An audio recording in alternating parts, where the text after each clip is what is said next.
Balance Babes. So we've lost an hour this week.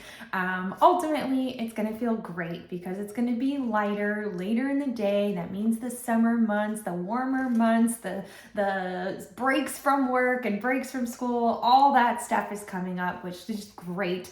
But initially, losing that hour when you already feel like you don't have enough time to get everything done in your life that you want to get done on a daily basis, it leaves us feeling even more exhausted, even more overwhelmed, even more tired going into the week. So this Sunday, going into our next week of balance workouts, I want you to do a little time check on yourself. Okay, so a lot of us, we have actually more time than we think we have, and it's because of just the way the world is today. We're just super distracted, and we're losing time in a lot of different scenarios throughout our day, where if we're able to really nail down what we're doing on a daily basis and find some more time, we can make time to prioritize those self-care habits like balance workouts and things like that. Okay, so let me stop rambling. Let's do a little time check here. Okay, so we're gonna go through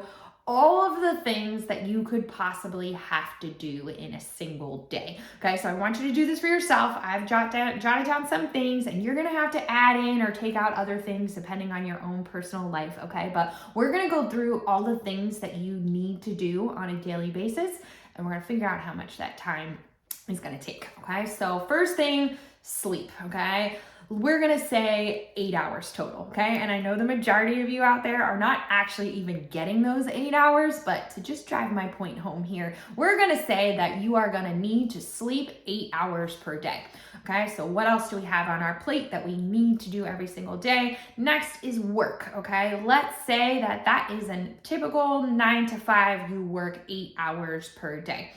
Okay, so if we add those together, sleep plus work, so far we're at a total for 16. Okay, let's add in some hygiene, like getting ready for work, showering after your workout, whatever it might be. So hygiene, blow drying your hair, brushing your teeth, all those things. Total for the day, let's say it takes about a half hour. Okay, so for the day now, total wise, we're at 16.5. Okay, next, let's say cooking and meals, like actually eating, having your breakfast, sitting down for lunch. Let's say that's about an hour, okay? Maybe it takes a half an hour to cook your dinner, and then actually eating the breakfast, lunch, and dinner. Most of us are eating our breakfast on the go. So I'd say about an hour, okay? So sleep, work, hygiene, and meals, we're at a total of 17.5 hours for the day. Next, let's say kids and their activities, so taking care of them or their baseball game. I know that can be very time consuming. For some of us, that might even be your work day for the whole day, right? So let's say that's about 2 hours, okay? So in a day, a given day, about 2 hours of all the things kids related. So that's going to bring us to a total of 19.5 hours for the day. Let's add in some housework and cleaning, like cleaning up the kitchen after dinner or taking the mop around the first floor. Let's say on a daily basis, like on average, we'll say about a half an hour, right? So maybe some days you clean a little more, some days a little less. Okay, half hour for cleaning throughout the day. We're gonna bring that to a total of 20 hours, okay? Another thing, maybe you have a pet, 2 15-minute walks, let's say, so a half an hour dog walk over the course of a single day. That's gonna bring us to 20.5, okay? So 20.5, and these are pretty much like the majority of the things that we have to do on a daily basis. Don't get me wrong, some of you might have a crazy commute every day. Maybe you have 30 minutes each way. That's gonna add another hour. Maybe your kid is in competition baseball season and they have a 3-hour baseball game 3 days a week. That's going to throw a little wrench in it here and there. There's a lot of other different things. Maybe you're doing a college course at night and that's going to add an extra hour into your full work day and kids and everything else.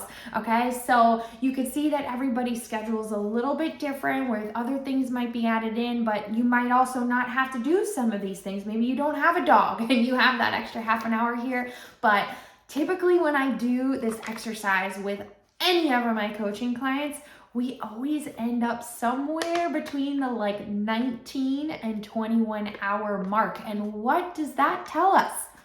That tells us that there are anywhere from 2 to 4, so in this case to 3, about 3.5, 3.5 hours left in our day that we're not really sure what we're doing with it. Okay, so a lot of that might be scrolling social media. Maybe that is watching Netflix. Maybe that's girl gamming on the phone. And don't get me wrong, all of these things are important and we want them in our lives. We're not trying to get rid of them by any means.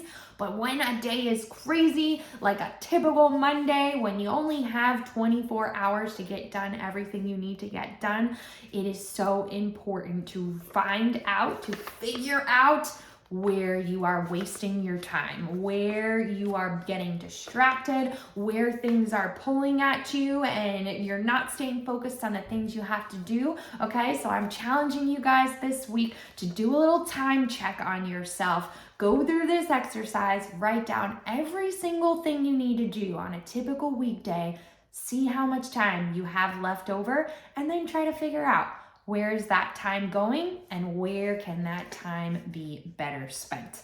All right, guys, I hope everyone adjusts their sleep schedules this week and you guys feel good going into our first spring season of the new time change, daylight savings, all those things. Everybody have a great balanced week and reach out to me if you have any questions about your time check. Have a good week, guys. Bye.